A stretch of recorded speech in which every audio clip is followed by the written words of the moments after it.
Hello friends, welcome है आपके अपने YouTube channel the exam mirror में। आज हम लोग electric fields and Ohm's law chapter को आगे बढ़ाते हुए लेक्चर नंबर 2 पढ़ेंगे। पिछले लेक्चर में हम लोगों ने वैद्युत धारा से संबंधित बहुत सारी बातें की थी।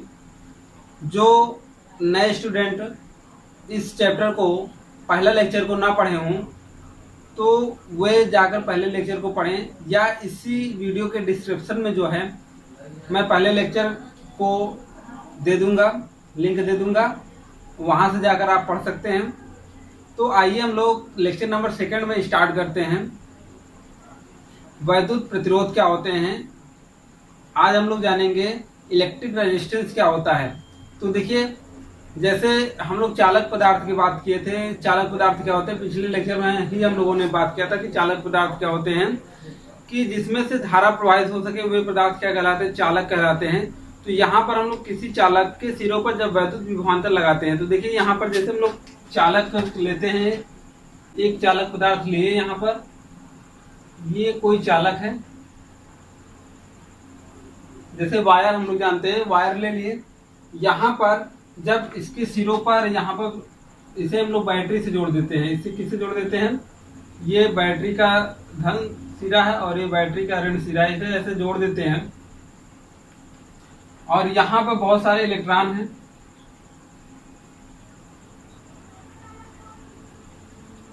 बहुत सारे इलेक्ट्रॉन ऐसे हैं। तो कुछ इलेक्ट्रॉन है, और ये इलेक्ट्रॉन क्या होते हैं, फ्री इलेक्ट्रॉन होते हैं। जब ये फ्री इलेक्ट्रॉन है, जब इसे हम लोग बैटरी V वोल्ट की बैटरी, मतलब इसे विभवांतर से जोड़ दिया जाता है, तो यहाँ पर इलेक्ट्रॉन इस साइड रखते हैं। देखिए इसी डायरेक्शन में ऐसे मूव करते, सभी इलेक्ट्रॉन ऐसे मूव करेंगे, मतलब अपोजिट डायरेक्शन में। जैसे जिस डायरेक्शन में इलेक्ट्रॉन मूव करते हैं उसके अपोजिट डायरेक्शन में वैद्युत धारा फ्लो होती है। मतलब वैद्युत धारा फ्लो किधर होगी, इस डायरेक्शन में। तो हम लोग कह सकते हैं कि वैद्युत धारा फ्लो होने का डायरेक्शन ये है और ऐसे है। तो देखिए, अगर वैद्युत प्रतिरोध मतलब अगर हम लोग इसका शाब्दिक मतलब समझे तो धारा के बहने का विरोध, धारा के बहने का क्या है, विरोध है, उसी को हम लोग प्रतिरोध कहेंगे। कैसे, तो देखिए यहाँ पर जब किसी चालक के सिरों के बीच विभवांतर स्थापित किया जाता है, या चालक के सिरों के बीच विभवांतर लगाया जाता है, तो उसमें चालक में धारा I प्रवाहित होने लगती है। मतलब ये धारा I जो है यहाँ प्रवाहित हो रही है, यहाँ प्रवाहित हो रही है, हर जगह धारा I प्रवाहित हो रही है। तो हम लोग ये कह सकते हैं कि जब किसी चालक के सिरों पर विभवांतर लगाया जाता है तो उसमें धारा बहने लगती है। तो चालक का प्रतिरोध जो होता है, चालक का प्रतिरोध, उसमें उसके सिरों पर लगाए गए विभवांतर V, उसके सिरों पर लगाए गए विभवांतर V तथा धारा I के अनुपात को, ही हम लोग क्या कहते हैं, उस चालक का प्रतिरोध कहते हैं। तो यहाँ पर देखिए,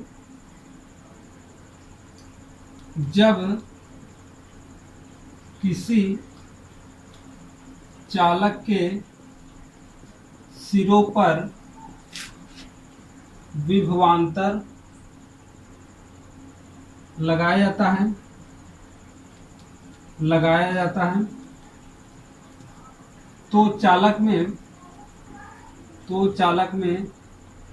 में धारा प्रवाहित होने लगती है। चालक के सिरों पर जब विभवांतर लगाया जाता है तो चालक में धारा I प्रवाहित होने लगती है, धारा प्रवाहित होने लगती है। इस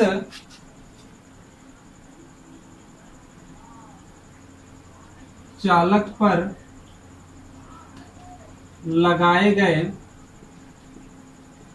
विभवांतर तथा धारा के अनुपात को, चालक के सिरों पर लगाए गए विभवांतर तथा धारा के अनुपात को वैद्युत प्रतिरोध कहते हैं। वैद्युत प्रतिरोध कहते हैं, क्या कहते हैं, वैद्युत प्रतिरोध कहते हैं। इसे कैपिटल R से प्रदर्शित करते हैं। किससे, कैपिटल R से प्रदर्शित करते हैं। ठीक है, तो R इक्वल क्या हो जाएगा, V/I, विभवांतर और धारा। ठीक है। अगर इसका मात्रक पूछा जाए, आर का मतलब प्रतिरोध का मात्रक क्या होगा, प्रतिरोध या वैद्युत प्रतिरोध का मात्रक, प्रतिरोध का मात्रक जो हो जाएगा विभव है, तो विभव का मात्रक क्या होता है, वोल्ट होता है, और धारा है तो इसका मात्रक क्या होता है, एम्पियर होता है। तो ये क्या हो जाएगा, वोल्ट पर एम्पियर, या वोल्ट पर एम्पियर को ही हम लोग क्या कहते हैं, ओम कहते हैं। क्या कहते हैं, ओम कहते हैं। मतलब प्रतिरोध का मात्रक क्या होता है, ओम होता है, हम लोग ये कह सकते हैं।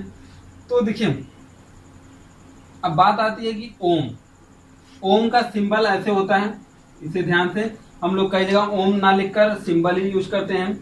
तो ये हो गया प्रतिरोध का मात्रक क्या होता है, ओम होता है, या वोल्ट पर एम्पियर होता है। कई बार एग्जाम में ये पूछ लेता है ऑब्जेक्टिव, या सिंबल पूछ लेता है क्या होता है, तो हम लोग मात्रक विशेष ध्यान रखेंगे। और ये आपका जो फॉर्मूला बना है, यहाँ से न्यूमेरिकल आपसे पूछता है, बहुत इंपॉर्टेंट ये है, ये कई जगह आपसे पूछा जाता है, तो ये आप लोग याद रखेंगे। तो पहला नंबर ध्यान देने वाली बात यह है कि वोल्ट पर एम्पियर इक्वल टू ओम। तो ओम क्या है, ओम प्रतिरोध का मात्रक है। ओम को हम लोग कैसे परिभाषित करेंगे, देखिए अगर वोल्ट इक्वल टू क्या ले लिया जाए, एक, या 1 वोल्ट, और धारा कितना हो, 1 एम्पियर हो, मतलब ये कह सकते हैं कि विभव कितना हो या विभवांतर कितना हो, विभवांतर जो है 1 वोल्ट हो, विभवांतर कितना हो, 1 वोल्ट हो।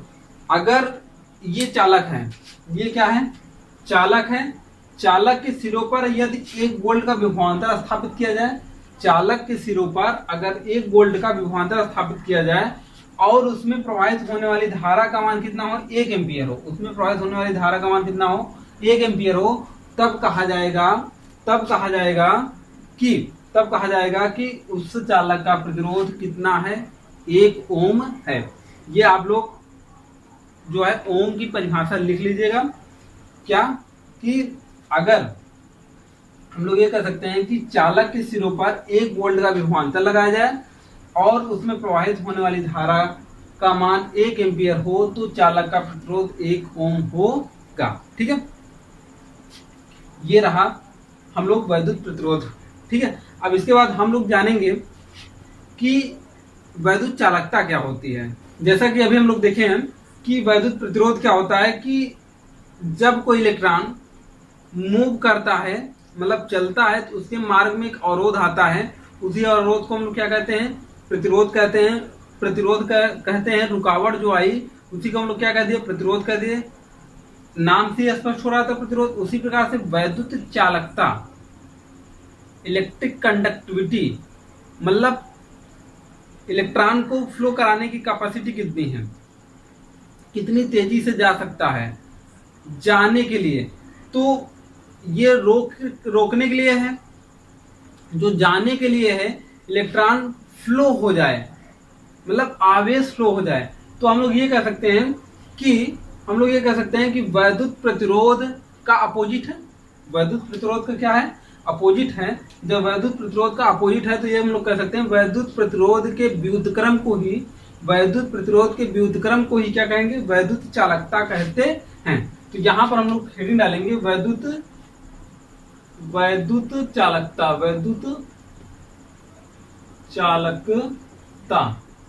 इलेक्ट्रिक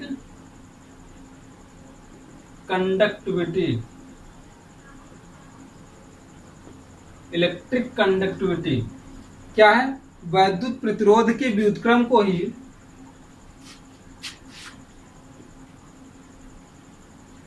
वैद्युत प्रतिरोध के व्युत्क्रम मतलब अपोजिट, व्युत्क्रम को ही वैद्युत चालकता कहते हैं।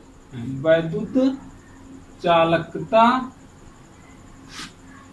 कहते हैं। इसे हम लोग वैद्युत चालकता को, यहाँ पर कोई सिंबल नहीं दिया गया है, जबकि वैद्युत प्रतिरोध के लिए हम लोग सिंबल आर था।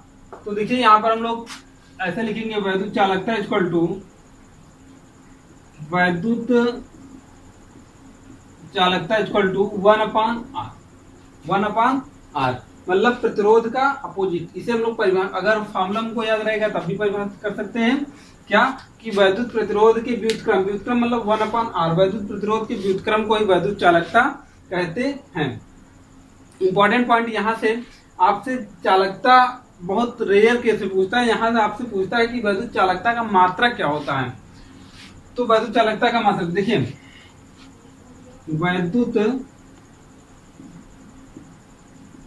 चालकता का मात्रक, यूनिट ऑफ इलेक्ट्रिक कंडक्टिविटी, तो हम लोग ये कह सकते हैं 1/ओम, या ओम को जब ऊपर ले जाएंगे तो पावर -1 लग जाएगा, तो यहाँ पर ओम इनवर्स, ओम पर क्या ले सकते हैं, इनवर्स, मतलब -1, या इसी को दूसरा और नाम दिया जाता है मो, या इसी को साइमन भी बोला जाता है। क्या बोला जाता है, साइमन। तो इसके 3 आपके मात्रक हुए, ओम इनवर्स, मो और साइमन।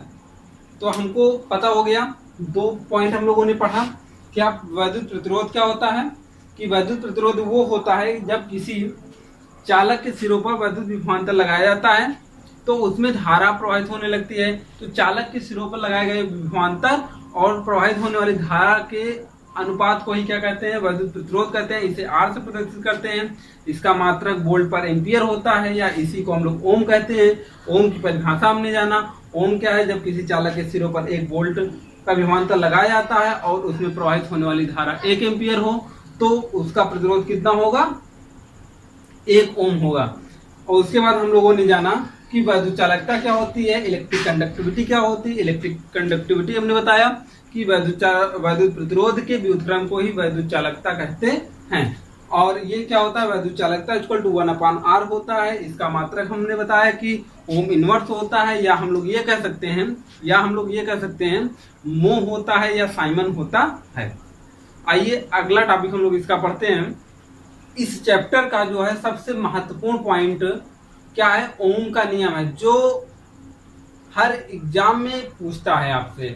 लगभग इसके 95% चांसेस होते हैं कि पूछा जाए।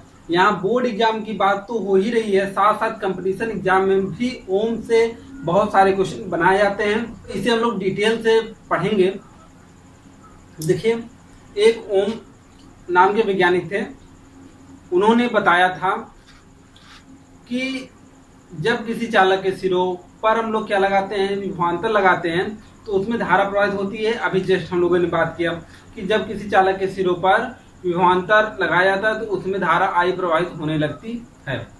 तो उसके बीच उन्होंने संबंध बताया, उन्हीं पर इन्होंने एनालिसिस किया और अपना एक नियम दिया जिसे हम लोग क्या कहते हैं, ओम का नियम कहते हैं।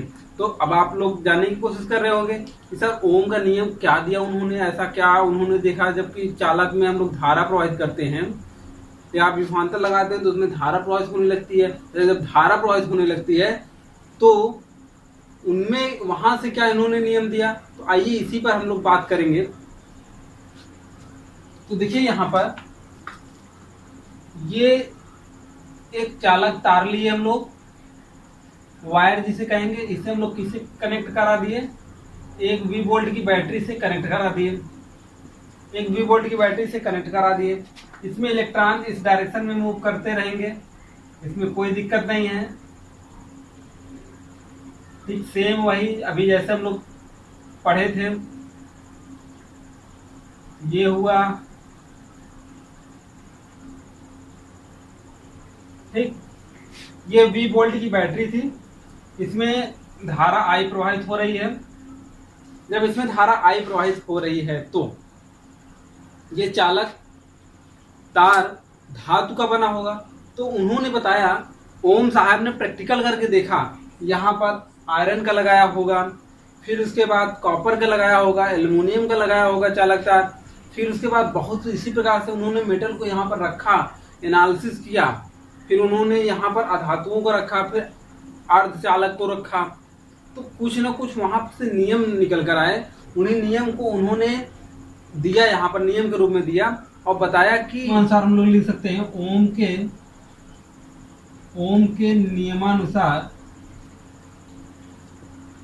के नियमानुसार उन्होंने बताया V और I का अनुपात क्या होता है, एक कांस्टेंट होता है।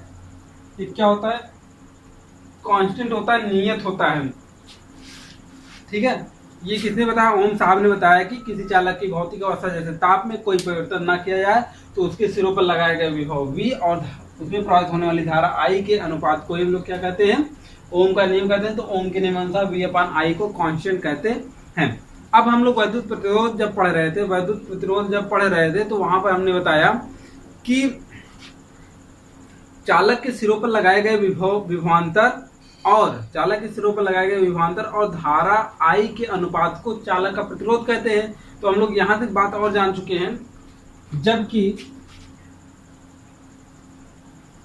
जबकि V/I इक्वल टू क्या होता है, R होता है। V/I इक्वल टू R, तो कांस्टेंट का स्थान पर हम लोग क्या रख सकते हैं, R रख सकते हैं। तो यहाँ पर ओम के नियम में V/I इक्वल टू क्या हो जाएगा, R हो जाएगा, या इसी को R इक्वल टू V/I जो हम लोग पहले पढ़े थे वो आ गया है। ठीक है, तो देखिए यहाँ पर कई बातें यहाँ पर निकल कर आती हैं। तो ओम का नियम ये है। अब बात करते हैं यहाँ पर कि सर ये बताइए, अगर हम V का मान बढ़ा दें, मतलब V का विभवांतर बढ़ा दें तो क्या होगा। अच्छा ठीक, अगर यहाँ पर क्या यह धातु के लिए ही है, अर्धचालक के लिए, मतलब कोई अचालक या अर्धचालक मटेरियल हो, तो ऐसा क्या पॉसिबल है, यहाँ पर भी ये पॉइंट उठ सकता है। तो कई पॉइंट हम लोग यहाँ पर डिस्कस करेंगे, वो भी नोट पॉइंट में। पहला नंबर, ओम साहब ने जो प्रैक्टिकल किया वो कहा कि ये चालक जो होगा वो कैसा होगा, धातु का। तो ऐसा कर सकते हैं, ओम का नियम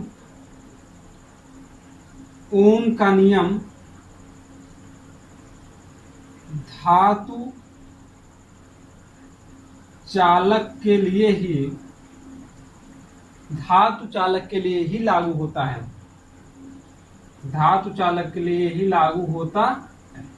ठीक है, पहला नियम। दूसरा नोट पॉइंट, ये नोट पॉइंट फर्स्ट है। नोट पॉइंट सेकंड हम लोग ये देखेंगे, यदि चालक की भौतिक अवस्था जैसे ताप में कोई परिवर्तन ना किया जाए तो चालक का प्रतिरोध नियत रहता है।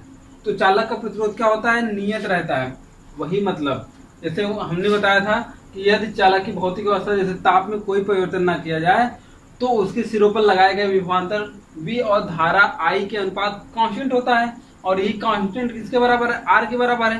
तो इसी स्टेटमेंट को हम थोड़ा सा ऐसा कह रहे हैं कि यदि किसी चालक की भौतिक अवस्था जैसे ताप में कोई परिवर्तन ना किया जाए तो उस चालक का प्रतिरोध क्या होता है, कांस्टेंट बना रहता है, जबकि उसके सिरों पर विभवांतर का मान चाहे जितना बढ़ा दिया जाए। अच्छा, अब आपको एक डाउट हो रहा होगा, सर चाहे जितना बढ़ा दिया, 5 वोल्ट रखे थे 50 वोल्ट कर दे तो 50 वोल्ट कर देंगे तब भी जो चालक का प्रतिरोध होगा वो उतना ही रहेगा।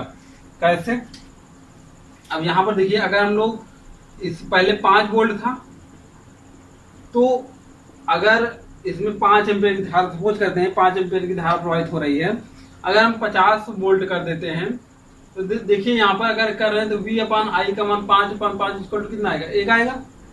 ये R आया हमारा, ये R का मान कितना आया, 1 आया।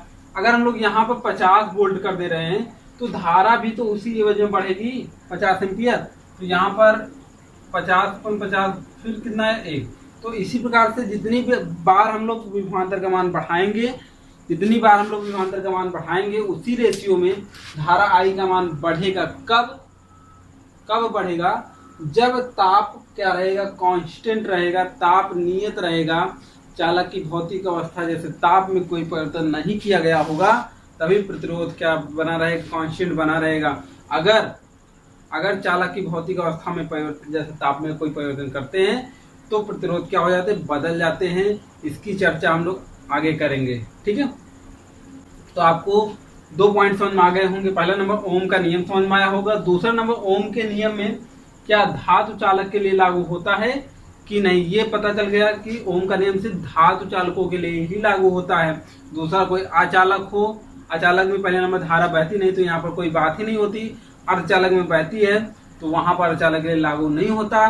क्यों नहीं लागू होता है इसकी बात भी हम लोग आगे करेंगे। पहले ओम का नियम पढ़ रहे हैं, ओम का नियम को अच्छे से समझ लें। अब इसमें नोट पॉइंट सेकंड में हम लोग यही लिखना था कि चालक की भौतिक अवस्था यदि ताप में कोई परिवर्तन न किया जाए, ये लिख लीजिएगा। यदि किसी चालक की भौतिक अवस्था जैसे ताप में कोई परिवर्तन न किया जाए तो उसका प्रतिरोध क्या होता है, कांस्टेंट बना रहता है, चाहे उस पर जितना ही विभवांतर क्यों ना लगा दिया जाए। ठीक है। अब देखिए नोट नंबर थर्ड, ये बोर्ड एग्जाम में आपसे कई बार पूछा गया है और ऑब्जेक्टिव क्वेश्चन में कई बार पूछा गया है कि ओम का नियम सत्यापित होता है या ओम का नियम फॉलो करता है। आपको आरेख दे देगा, ग्राफ दे देगा, उस ग्राफ को देख कर बताना होगा कि कौन से ग्राफ में ओम का नियम फॉलो करता है। तो देखिए बात यह है कि ओम का नियम का ग्राफ हम लोग बनाएंगे कैसे, पहले हम लोग ये सोचते हैं, फिर यहाँ पर ओम का नियम का ग्राफ कैसे प्राप्त होता है। तो देखिए पहला नंबर यहाँ पर ये भी है, विभवांतर है। विभवांतर और धारा के बीच हम लोग ग्राफ खींचते हैं। विभवांतर और धारा के बीच क्या खींचते हैं, ग्राफ खींचते हैं। तो देखिए यहाँ पर ग्राफ खींचने के लिए हमारे पास कई पॉइंट होने चाहिए। देखिए विभवांतर इस डायरेक्शन में विभवांतर बढ़ेगा, इस डायरेक्शन में जो है धारा आई बढ़ेगा, ये 0 पॉइंट है। ठीक है। हमने बताया कि चालक की भौतिक अवस्था यदि ताप में कोई परिवर्तन ना किया गया हो तो यहाँ पर जिस रेशियो में विभवांतर बढ़ाएंगे उसी रेशियो में क्या बढ़ेगा, धारा का मान बढ़ेगा। अब मान लेते हैं कि V का मान 1 वोल्ट रहा होगा, कभी 1 वोल्ट रहा होगा, तो I का मान भी कितना आया होगा, 1 एम्पियर आया होगा। ठीक है, 1 एम्पियर आया होगा। फिर कभी हम बढ़ाए, अब यहाँ पर अगर हम लोग x और y के कोऑर्डिनेट लें, x और y कोऑर्डिनेट लें तो x डायरेक्शन में क्या है 1 है और y डायरेक्शन में क्या है 1 एम्पियर है। तो दोनों का अगर हम लोग इस डायरेक्शन में 1 चले तो यहाँ पर आएगा और 1 यहाँ पर आएगा, तो दोनों को मिला के यहाँ पर कार्तीय तल में जैसे पॉइंट लेते हैं तो 1, 1 आ जाएगा। इसी प्रकार से यहाँ पर जब 2V का मान कितना लेंगे, 2 वोल्ट लेंगे, जब V का मान कितना लेंगे 2 वोल्ट लेंगे तो I का मान भी कितना आ जाएगा, 2 एम्पियर आ जाएगा, तो ये आगे आएगा। फिर इसी प्रकार से तीसरा पॉइंट यहाँ प्राप्त होगा। तो इनको जब मिलाते हैं एक क्या प्राप्त होता है, सरल रेखा प्राप्त होता है। कब, जब ताप में कोई परिवर्तन ना किया गया हो तो हम लोग ये कह सकते हैं कि किसी चालक की भौतिक अवस्था यदि ताप में कोई परिवर्तन नहीं किया जा रहा हो, यदि किसी चालक की भौतिक अवस्था जैसे ताप में कोई परिवर्तन नहीं किया जा रहा हो तो विभवांतर और धारा का ग्राफ एक सरल रेखा प्राप्त होता है। विभवांतर और धारा का ग्राफ क्या प्राप्त होता है, सरल रेखा प्राप्त होता है। आपको ये पॉइंट समझ में आ गया होगा। तो ओम का नियम जो है, ओम के नियम में हमने क्या सीखा, यदि किसी चालक की भौतिक अवस्था जैसे ताप में कोई परिवर्तन नहीं किया गया हो तो उसके सिरों पर लगाए गए विभव और धारा I का अनुपात क्या होता है, कांस्टेंट होता है, नियत होता है। और यहाँ पर हम लोगों ने 3 पॉइंट समझे कि ओम का नियम सिर्फ धात्विक चालकों के लिए ही लागू होता है। दूसरा पॉइंट हम लोगों ने जाना था कि यदि किसी चालक की भौतिक अवस्था जैसे ताप में कोई परिवर्तन नहीं किया जा रहा हो तो उसका प्रतिरोध क्या बना होता है, कांस्टेंट बना होता है, जबकि उस पर कितना भी विभवांतर क्यों ना लगा दिया जाए। तीसरा पॉइंट हम लोगों ने जाना कि विभवांतर V और I का जो ग्राफ प्राप्त होता है वह एक सरल रेखा प्राप्त होता है। अब आइए हम लोग बात करते हैं ओम का नियम का सत्यापन, और किस विधि से। तो हम लोग ये कर सकते हैं कि अनुगमन वेग या अपवाह वेग के आधार पर, अनुगमन वेग या अपवाह वेग के आधार पर ओम के नियम की व्युत्पत्ति या सत्यापन हम लोग इसका करेंगे। ठीक है।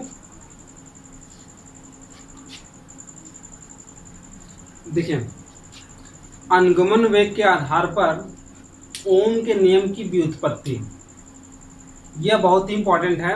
ओम के नियम की व्युत्पत्ति मतलब ओम का नियम आया कैसे, या आया है तो वो सत्य है कि नहीं। प्रूफ यहाँ पर हम लोग देखेंगे कि जो ओम साहब ने बात बताई थी कि चालक की भौतिक अवस्था जैसे ताप में कोई परिवर्तन नहीं किया गया है तो V और I का अनुपात मतलब विभवांतर और धारा का अनुपात क्या होता है, कांस्टेंट होता है। ये बात सत्य है कि असत्य है, इस बात को हम लोग यहाँ पर पुष्टि करेंगे कि अनुगमन वेग के आधार पर हम लोग बताएंगे कि ओम का नियम सत्य है कि असत्य है। तो आइए हम लोग देखते हैं कि कैसे सत्य है कि असत्य है। तो इसके लिए हम लोग क्या लेते हैं कि जैसे ओम साहब ने धात्विक चालक लिया था, उसी प्रकार से यहाँ पर भी एक स्मॉल एल लंबाई का धात्विक चालक लेते हैं, जिसका अनुप्रस्थ यहाँ पर देखिए स्मॉल एल लंबाई का हमने क्या ले लिया, धात्विक चालक ले लिया। यह एक चालक तार है, ठीक है। इसे जिसकी लंबाई क्या है, एल है, जिसकी लंबाई क्या है, एल है। एल लंबाई का एक धात्विक चालक तार ले लिया। इसका अनुप्रस्थ काट जो है, अनुप्रस्थ काट क्या है, ए है।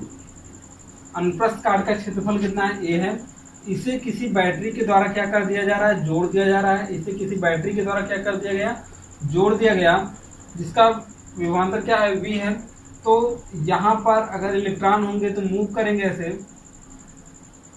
फ्री इलेक्ट्रॉन होते हैं धात्विक चालक में, तो ये क्या करने लगते हैं, मूव करने लगते हैं, चलने लगते हैं। तो देखिए इसमें धारा आई प्रवाहित हो रही है और इस डायरेक्शन से ऐसे आएगी, ठीक। तो हम लोग ये कह सकते हैं कि यदि किसी चालक की लंबाई एल हो, यदि किसी चालक की लंबाई क्या हो, एल हो, और उस पर वी वोल्ट का विभवांतर लगाया जा रहा हो, और उसमें यदि आई एम्पियर की धारा प्रवाहित हो रही हो, ये पॉइंट आप लिखिएगा काफी में। उसमें धारा कितनी प्रवाहित हो रही है, आई प्रवाहित हो रही है। तो देखिए यदि चालक तार में मुक्त इलेक्ट्रॉनों का जो घनत्व है वो क्या है, n है। या ऐसा कह सकते हैं कि चालक तार में इलेक्ट्रॉनों की संख्या क्या है, चालक तार में इलेक्ट्रॉनों की संख्या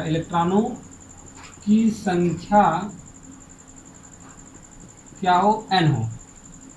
इलेक्ट्रॉनों की संख्या क्या हो, n हो। और यदि चालक तार को V वोल्ट की बैटरी से जब जोड़ा गया, तो ये यहाँ से इलेक्ट्रॉन एक अनुगमन वेग Vd से चलने लगे, तो हम लोग कह सकते हैं यदि इलेक्ट्रॉन का अनुगमन वेग क्या हो, Vd हो, अनुगमन वेग क्या हो जाए, Vd हो, तो प्रवाहित होने वाली धारा,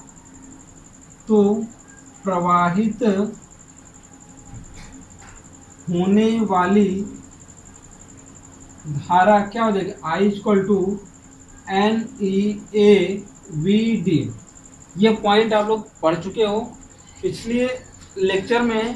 पिछला वाला जो लेक्चर था उसमें हम लोगों ने इस पॉइंट को प्रूव किया था कि अनुगमन वेग क्या होता है, ड्रिफ्ट वेलोसिटी क्या होती है, हमने प्रूफ किया था उसको। उसी के साथ साथ यहाँ पर रिलैक्सेशन टाइम, श्रांति काल को भी हमने बताया था, और माध्य मुक्त पथ को भी बताया था। तो वो टॉपिक जो पिछला लेक्चर था बहुत ही इंटरेस्टिंग है, उसको देखने के बाद ये देखेंगे तो आपको ज़्यादा समझ में आएगा, तो उसको ज़रूर देखिए। फिर इसके बाद यहाँ पर देखिए I = NeAVd हुआ, ठीक है। n क्या है, इलेक्ट्रॉनों की संख्या, धात्विक चालक में इलेक्ट्रॉनों की संख्या, e इलेक्ट्रॉन का चार्ज है। फिर इसके बाद a अनुप्रस्थ काट का क्षेत्रफल है, और Vd जिस वेग से इलेक्ट्रॉन जा रहा है वह उसका अनुगमन वेग है, ड्रिफ्ट वेलोसिटी है। ये धारा I हुआ। अब देखिए जब किसी चालक तार को V वोल्ट की बैटरी से जोड़ा जाता है तो इस पर वैद्युत क्षेत्र स्थापित हो जाता है। तो हम लोग ये कह सकते हैं कि चालक के किसी बिंदु पर या चालक के अंदर किसी बिंदु पर वैद्युत क्षेत्र की तीव्रता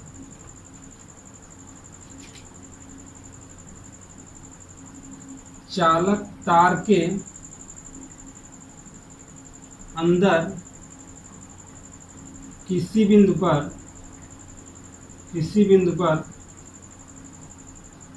वैद्युत क्षेत्र की तीव्रता, वैद्युत क्षेत्र की जो तीव्रता होगी वो E = V/L होगा। E = V/ क्या हो जाएगा, L हो जाएगा। अब ध्यान से देखिएगा, इक्वल टू क्या हो जाए, जब चालक के अंदर विद्युत क्षेत्र की तीव्रता क्या हो जाएगी, किसी भी बिंदु पर विद्युत क्षेत्र की तीव्रता इतना होगा। ठीक है, अब हम लोग ये कह सकते हैं, ये पॉइंट भी आप लोग पढ़ चुके हैं। और अब हम लोग बात करेंगे कि अगर हम लोग इस पॉइंट से यहाँ पर 20 वोल्ट की बैटरी से जोड़ दिया जा रहा है और वहां पर विद्युत क्षेत्र तीव्रता ई आ रही है, अगर विद्युत क्षेत्र तीव्रता ई आ रही है तो उस पर एक बल कार्य करता है, उस पर एक क्या कार्य करने लगता है, बल। तो हम लोग ये कह सकते हैं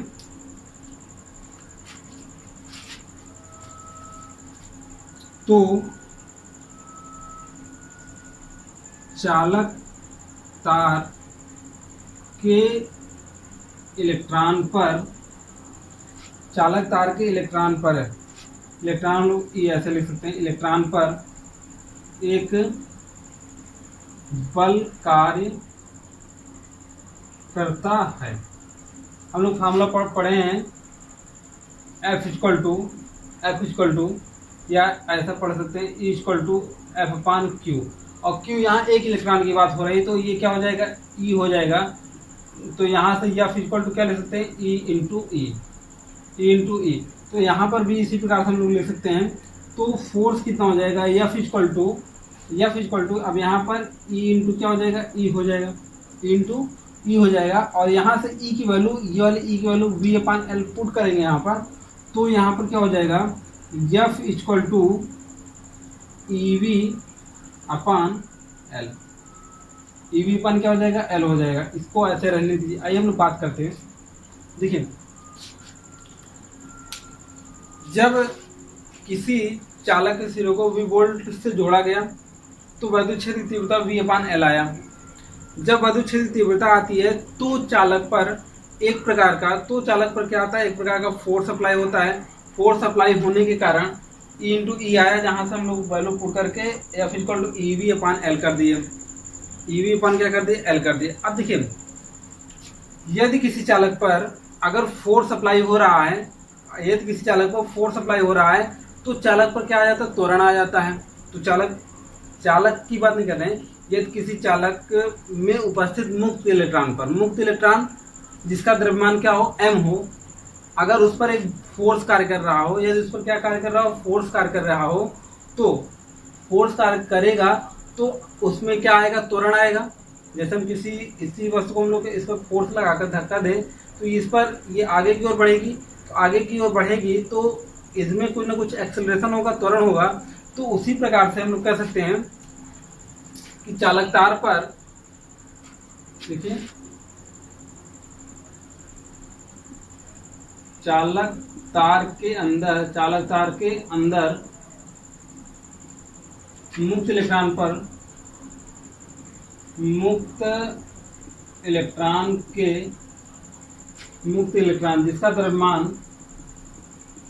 जिसका द्रव्यमान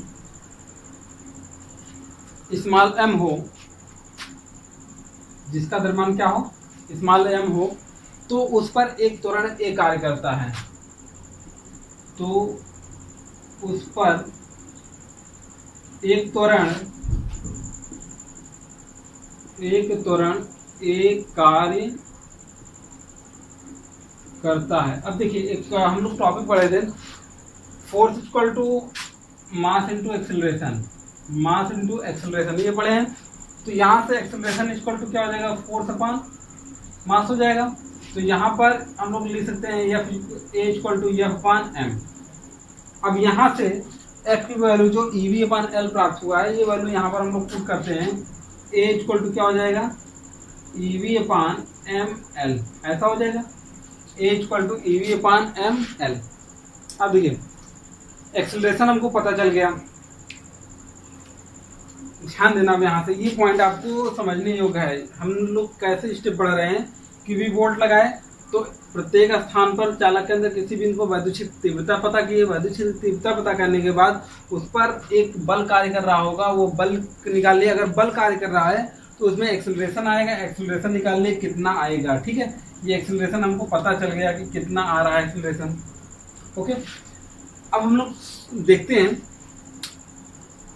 कि जब यहाँ पर ये पहले जोड़ा नहीं गया था, जब ये बैटरी जोड़ी नहीं गई थी तो इसके अंदर मुक्त इलेक्ट्रॉन उसमें वेग 10⁵ मीटर पर सेकंड के वेग से चलते हैं।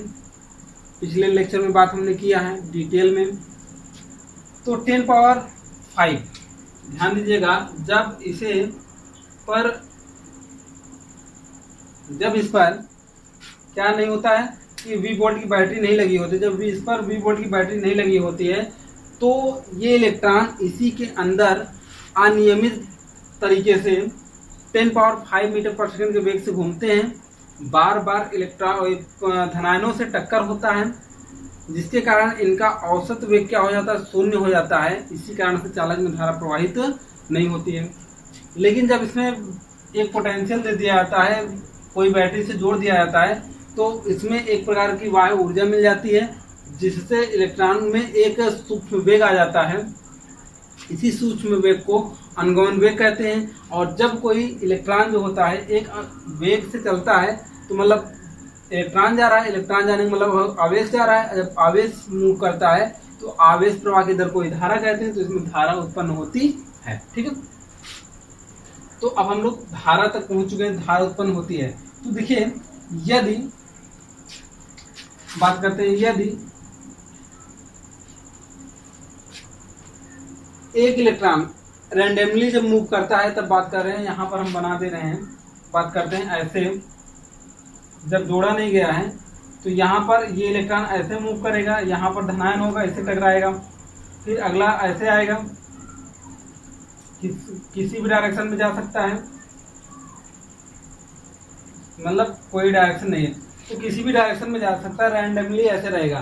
तो यहाँ पर क्रमागत दो इलेक्ट्रॉनों से क्रमागत दो टक्कर ऐसा कर सकते हैं। क्रमागत किसी मुक्त इलेक्ट्रॉन द्वारा क्रमागत दो टक्करों के बीच लगे समय को हम लोग क्या कहते हैं, क्रांतिकाल कहते हैं। इसे टाउ से प्रदर्शित करते हैं। यदि मुक्त इलेक्ट्रॉन के क्रमागत दो टक्करों के बाद रिलैक्सेशन टाइम, या ऐसे क्रांतिकाल कह सकते हैं, क्रांतिकाल कितना हो, क्रांतिकाल टाउ हो। अब देखिए, ये मूव करेगा तो इसमें एक्सेलरेशन आएगा। तो अब यहां से कह सकते हैं कि वेग कितना हो जाएगा, अंतिम वेग। तो अंतिम वेग जब इसे हम लोग बैटरी से जोड़ देते हैं तो अंतिम वेग आ जाएगा ए टाउ। कहोगे सर ये ए टाउ बात नहीं समझ में आई, तो आइए हम लोग बात करते हैं गति का जो है पहला नियम क्या है। गति का पहला नियम यही कहता है v = u + at। u plus क्या होता है, at होता है। तो यहाँ पर प्रारंभिक वेग तो हम लोग 0 मानते हैं, तो प्रारंभिक वेग 0 हो गया, तो एक्सीलरेशन आया, और टाइम को हम लोग यहाँ पर टाउ से प्रदर्शित कर रहे हैं, क्रांतिकाल है, तो v = at हो गया। ठीक है, अब हम लोग यहाँ पर कई इलेक्ट्रॉन की बात करेंगे, 1 2 3 4 5 6 कई इलेक्ट्रॉन की बात करेंगे, अप टू n इलेक्ट्रॉन मान लेते हैं। यहाँ पर माना गया था कि चालक में इलेक्ट्रॉनों की संख्या क्या है, n है। तो अब बात करते हैं कि अगर प्रारंभिक इलेक्ट्रॉन का वेग, पहले इलेक्ट्रॉन का वेग जो प्रारंभिक वेग u1 हो, तो मान लेते हैं पहले इलेक्ट्रॉन का वेग क्या है, u1 है, और a त्वरण से जब चलता है, a त्वरण से चलता है, और t1 समय में इसका वेग क्या हो जाएगा, टोटल u1 + a_t1 हो जाएगा। दूसरे इलेक्ट्रॉन के लिए u2 + a_τ2 हो जाएगा, मतलब सॉरी यहाँ पर भी τ2, ये τ2 हो जाएगा। और यहाँ पर इसी प्रकार से हम लोग कितने un प्लस क्या हो जाएगा, a_τn, ऐसा हो जाएगा। ठीक है, अब देखिए यहाँ पर हम लोगों ने अलग अलग इलेक्ट्रॉन के लिए कुल वेग निकाला, लेकिन हम लोग यहाँ पर अनुगमन वेग जो पढ़े हैं, अनुगमन वेग ये पढ़े हैं कि इनका जो होता है एवरेज ही, इनका औसत ही क्या कहलाता है, अनुगमन वेग कहलाता है। इनका औसत ही क्या कहलाता है, अनुगमन वेग कहलाता है। तो यहाँ पर हम लोग बात कर सकते हैं कि u1 + a_τ1 ऐसा करेंगे, plus U2 plus a tau 2 up to कहाँ तक UN plus a tau n upon क्या हो जाएगा n हो जाएगा। और इसी को हम लोग क्या कहते हैं VD कहते हैं। इसी को क्या कहते हैं VD कहते हैं। जब किसी चालक तार को बैटरी से जोड़ा जाता है जिसका विभवांतर V हो, तो उसमें आए इलेक्ट्रॉनों में सूक्ष्म वेग के औसत को ही क्या कहते हैं हम लोग सूक्ष्म वेग। अब देखिए सूक्ष्म वेग आ रहा है ना, सूक्ष्म वेग के औसत को ही अनुगमन वेग कहते हैं। यहाँ पर ये बात आई। तो अब देखिए यहाँ पर इसे हम लोग अनुगमन वेग का एक्चुअल मान निकालते हैं। VD इक्वल टू क्या हो जाएगा, VD equal to UN U1 U2 plus कहाँ तक UN, कहाँ तक UN अपान क्या हो जाएगा n plus tau 1 tau 2 to कहाँ तक tau n upon n into क्या हो जाएगा, यहाँ लिख दीजिए a। ऐसा हो जाएगा। ध्यान से देखिएगा, U1 U2 प्रारंभिक वेग सभी का क्या होता है शून्य होता है। तो ये वैल्यू पूरी की पूरी क्या हो जाएगा शून्य बाई n मतलब शून्य हो जाएगा। तो VD इक्वल टू ये तो 0 हो जाएगा। इसका मान हमने अभी बताया था कि इसका टोटल मान कितना हो जाएगा। अगर औसत इनका क्रांतिकाल कितना हो टाउ हो, तो यहाँ पर देखिए क्या हो जाएगा, ये 0 प्लस ए टाउ, तो ए टाउ, और यही हम बात कर रहे थे इसका वेग कितना आएगा ए टाउ के बराबर हो, तो ए टाउ के बराबर हो, अंतिम वेग कितना हो ए टाउ। तो VD की वैल्यू कितना आएगा ए टाउ। अब हमको ए का मान पता है, EV अपान ML। तो EV ए का मान यहाँ पर रख सकते हैं। तो आगे देखिए, या ऐसे भी तो कर सकते हैं। I इक्वल टू जानते हैं, I इक्वल टू क्या होता है NEAVD ऐसा होता है। और VD की वैल्यू कितना है, I equal to NEA, VD की वैल्यू क्या है A इंटू टाउ ऐसा है। और A की वैल्यू क्या है, I equal to NE into A, और A की वैल्यू यहाँ पर क्या है, स्मॉल a की वैल्यू क्या है EV अपान ML, EV अपान क्या है ML इंटू क्या है टाउ। अब देखिए यहाँ से बात है V अपान I, तो ऐसे हम लोग इस प्रकार से लिखते हैं। ध्यान देना, V यहाँ पर है तो I इस डायरेक्शन में आ रहा है, तो ऐसे लिख सकते हैं। ML यहाँ पर आएगा, ML इस डायरेक्शन में आया, NEA, तो यहाँ पर NE और E क्या हो जाएगा E स्क्वायर हो जाएगा, या पहले टाउ लिख लीजिए, tau into A equal to V upon I। इसे हम लोग ऐसे V अपान I को हम लोग क्या जानते हैं, V अपान I को R जानते हैं। तो V अपान I का स्थान पर R ले सकते हैं। तो R बराबर क्या हो जाएगा M upon NE square tau into L upon A ऐसा है। तो अब आपको देखने को यहाँ पर मिल रहा होगा कि हम लोग एक बात किए थे ओम के नियम में बात क्या किए थे, V upon I equal to constant, ये बात किए थे। और V upon I equal to ये बताए थे कि R भी होता है। R मतलब क्या है, एक कांस्टेंट है। R क्या है, एक कांस्टेंट है। आपको यहाँ पर देखने को मिल रहा होगा M, इलेक्ट्रॉन का द्रव्यमान क्या होता है, कांस्टेंट होता है। N, इलेक्ट्रॉनों की संख्या उसमें क्या रहेगी, कांस्टेंट रहेगी। ये तो कांस्टेंट है, वैल्यू है 1.6 इंटू 10⁻⁹, ये कांस्टेंट रहेगा। दोनों के बीच टकराने का क्रम क्या रहेगा, कांस्टेंट रहेगा। लंबाई कांस्टेंट, क्षेत्रफल कांस्टेंट, तो पूरा का पूरा R क्या हो जाता है, कांस्टेंट हो जाता है। R पूरा का पूरा क्या हो जाता है, कांस्टेंट हो जाता है, मतलब नियतांक हो जाता है, नियत हो जाता है। तो इस प्रकार से, और ओम साहब यही तो कहना चाहते थे कि चालक के सिरों पर क्या हो जाएगा, लगाया गया विभवांतर V और प्रवाहित होने वाली धारा का अनुपात क्या होता है, कांस्टेंट होता है। तो वही तो पहले हम लोग चालक के सिरों पर क्या लगाए थे, विभवांतर V लगाए थे, तो उसमें प्रवाहित होने वाली धारा I थी।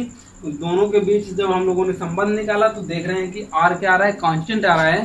तो हम लोग इस प्रकार से कह सकते हैं कि ओम का नियम सत्यापन होता है, या ओम का नियम क्या है, सत्य है। ठीक है, तो आइए हम लोग पढ़ते हैं अगला टॉपिक जो है हम लोगों का विशिष्ट प्रतिरोध, स्पेसिफिक रेजिस्टेंस क्या होता है।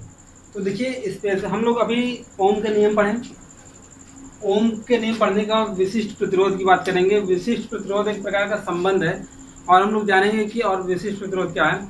तो जब किसी चालक में वैद्युत विभवांतर स्थापित किया जाता है तो उसमें क्या प्रवाहित होने लगता है, धारा I प्रवाहित होने लगती है।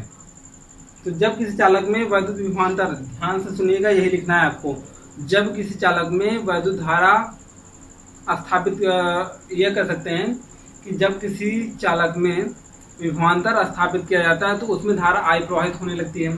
जब उसमें धारा I प्रवाहित होने लगती है तो चालक के भीतर किसी बिंदु पर वैद्युत क्षेत्र की तीव्रता और धारा घनत्व J के अनुपात को विशिष्ट प्रतिरोध कहते हैं। इसे हम लोग रो से प्रदर्शित करते हैं। किससे प्रदर्शित करते हैं, रो से। तो देखिए ये कोई चालक तार है, चालक तार को V वोल्ट की बैटरी से जोड़ दिया गया, तो यहाँ पर धारा I प्रवाहित होने लगी, जैसा कि हम लोग कई बार देख चुके हैं। अब यहाँ पर हम इलेक्ट्रॉन बनाकर दिखा नहीं रहे हैं, तो आप समझ जाइएगा। अगर हम लोग इसे V वोल्ट की बैटरी से जोड़ दे रहे हैं तो इसमें धारा I प्रवाहित होने लगती है। तो चालक के अंदर क्या है, विशिष्ट प्रतिरोध क्या है कि यदि किसी चालक को वैद्युत विभवांतर स्थापित कराया जाता है तो उसमें धारा I प्रवाहित होने लगती है। तो चालक के अंदर किसी बिंदु पर, चालक के अंदर किसी भी बिंदु पर वैद्युत क्षेत्र की तीव्रता E और इसी बिंदु पर धारा घनत्व का अनुपात जो J होता है, इन दोनों के अनुपात को ही क्या कहते हैं, विशिष्ट प्रतिरोध कहते हैं। इसे हम लोग किससे प्रदर्शित करते हैं, सिग्मा से प्रदर्शित करते हैं, और इसे हम लोग रो से प्रदर्शित करते हैं। किससे, इसे हम लोग रो से प्रदर्शित करते हैं। तो रो इक्वल टू आता है हम लोगों का E/J, ये फॉर्मूला बनता है, रो इक्वल टू E/J। क्या कि यदि किसी चालक को वैद्युत विभवांतर स्थापित कराया जाता है तो उसमें धारा I प्रवाहित होने लगती है। तो हम लोग कह सकते हैं कि इसमें वैद्युत क्षेत्र की तीव्रता E और धारा घनत्व J के अनुपात को विशिष्ट प्रतिरोध कहते हैं। विशिष्ट प्रतिरोध को रो से प्रदर्शित करते हैं। अब आइए हम लोग बात करते हैं, यहाँ पर जान चुके हैं, हम लोग जानते हैं क्या जानते हैं कि E इक्वल टू क्या आता है। E इक्वल टू हम लोग बात करते हैं, अगर E इक्वल टू V/L आता है, अगर इस चालक तार की लंबाई क्या हो, L हो, तो E इक्वल टू V/L आएगा। और हम लोग ये भी जानते हैं J इक्वल टू I/A, ये दोनों जानते हैं। अच्छा, J क्या है, धारा घनत्व है। धारा घनत्व क्या होता है कि एकांक क्षेत्रफल में प्रवाहित होने वाले वैद्युत धारा को ही क्या कहते हैं, धारा घनत्व कहते हैं। मतलब एकांक क्षेत्रफल, जैसे एकांक क्षेत्रफल ये है तो इसमें जितनी धारा प्रवाहित होगी अभिलंबवत, उसी को हम लोग क्या कहेंगे, धारा घनत्व कहते हैं। इन दोनों की वैल्यू यहाँ पर रखते हैं तो देखिए क्या प्राप्त होता है। तो देखिए रो इक्वल टू V/L I/A। इसे हम लोग ऐसा भी लिख सकते हैं, रो equal to V/I into A/L, ऐसा प्राप्त हुआ। और V/I को हम लोग क्या कहते हैं, R कहते हैं। तो यहाँ पर रो इक्वल टू ऐसा ले सकते हैं, R इंटू A/L।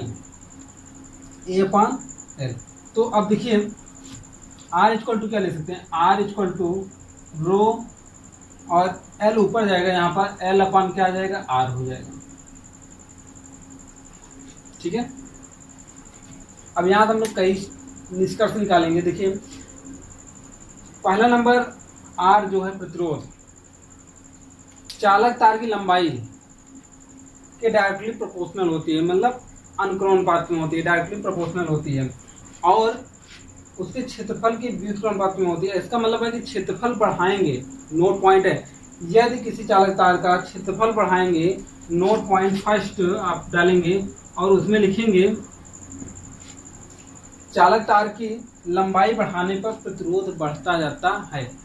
ठीक, चालक तार की लंबाई बढ़ाने पर प्रतिरोध बढ़ता जाता है, मतलब नंबर ऑफ फ्री इलेक्ट्रॉन बढ़ेंगे।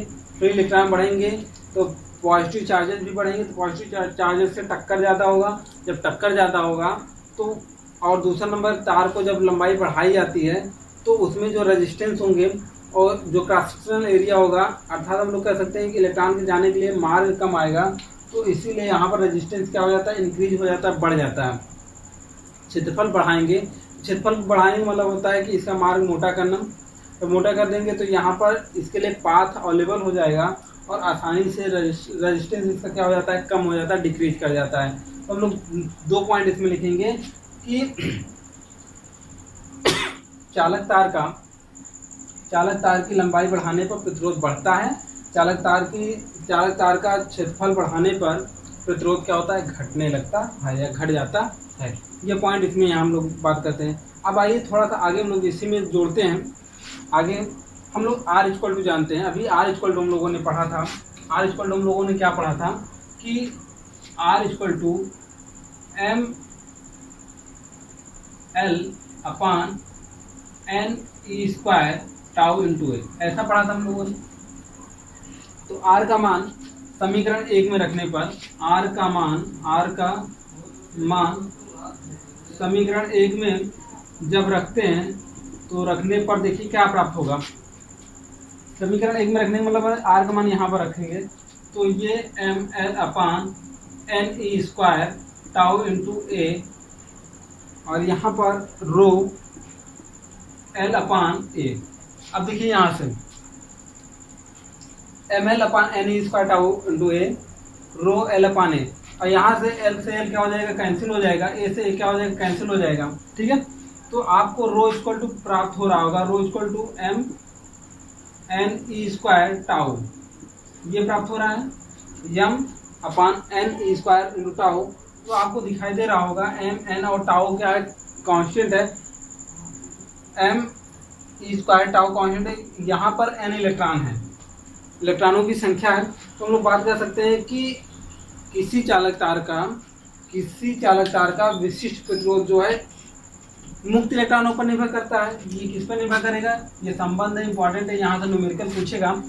और यहाँ से ध्यान देना, ये फ्री इलेक्ट्रॉन है, ये क्या है, फ्री इलेक्ट्रॉन है। अगर ये फ्री इलेक्ट्रॉन है तो वो किस पर डिपेंड करेगा कि किस चालक तार में फ्री इलेक्ट्रॉन ज़्यादा होगा, किस चालक तार में फ्री इलेक्ट्रॉन कम होगा। यह उस चालक धातु पर निर्भर करेगा कि वो किस धातु का बना हुआ है। तो हम लोग ये कह सकते हैं कि किसी चालक तार का विशिष्ट प्रतिरोध उस धातु का ही गुण होता है।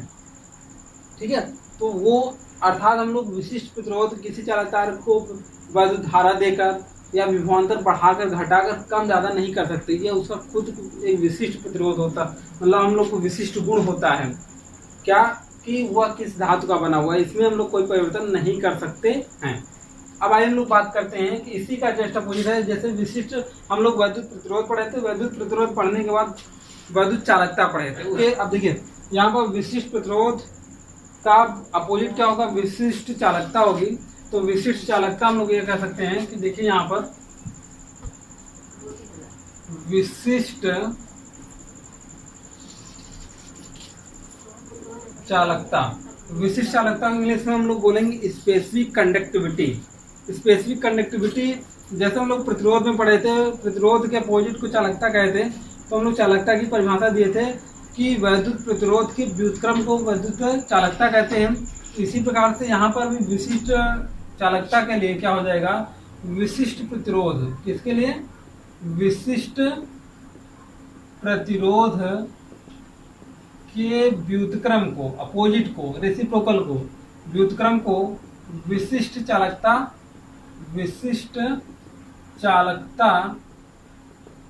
कहते हैं। विशिष्ट चालकता को हम लोग सिग्मा से डिनोट करते हैं। विशिष्ट चालकता इक्वल टू 1/ρ, ये हो जाता है। ठीक है, ध्यान दीजिएगा। अब यहां से हम लोग रो इक्वल टू, यहाँ पर सिग्मा इक्वल टू 1/ρ है, ये इंपॉर्टेंट है, ये पूछता है एग्जाम में। अब आप रो इक्वल टू क्या रख सकते हैं कि ये जो हम लोग पढ़े थे E/J, यहाँ पर जब रखेंगे ई अपान जे, तो ये क्या हो जाएगा, जे अपान ई हो जाएगा। इस प्रकार से हम लोग विशिष्ट चालकता जान गए। विशिष्ट चालकता क्या, विशिष्ट प्रतिरोध के व्युत्क्रम को विशिष्ट चालकता कहते हैं। देखिए अगला पॉइंट जो है, विशिष्ट प्रतिरोध तथा धारा घनत्व में संबंध।